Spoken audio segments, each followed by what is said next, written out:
Hi, my name is Dennis Kiley, and I'm the president of the EcoPsychology Initiative. A wonderful spring has arrived here in Maine, and my wife and I are excitedly awaiting the arrival of our second child, a son, who is due any day now. He will join his older sister as part of our family.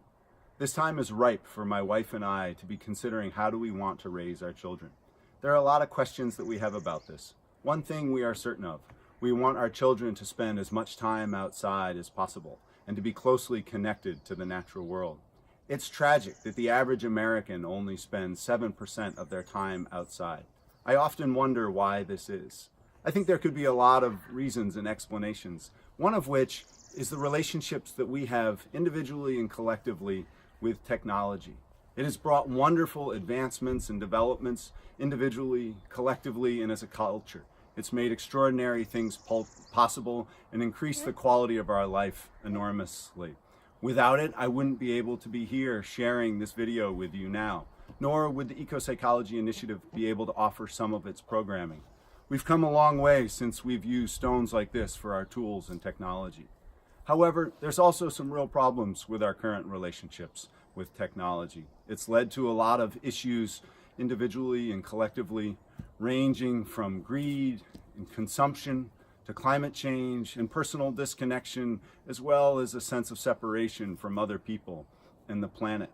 I think one of the most pressing issues and challenges of our time is how to have a better relationship with technology.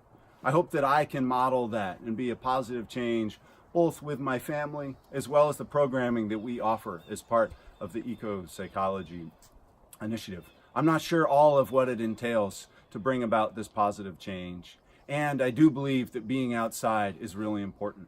I also think that it's really imperative that we embrace biomimicry, which is using nature's principles, systems, and designs to solve problems. The very definition of technology is to use skills, methods, and processes to achieve outcomes and ends. By very definition, then, biomimicry is its own form of technology, and I would say no less important than many of the ones that we draw upon. Biomimicry is nature's form of technology, and we believe that it can be really essential and necessary to solve many of the major issues and problems that we face currently right now.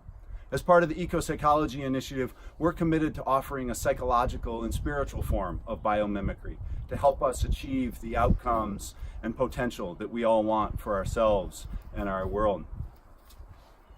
As we move forward, I hope that I can be a positive change for our children looking ahead. I hope that I teach them to spend as much time outside as possible and what's really important in their lives, people and the planet being at the top of that list.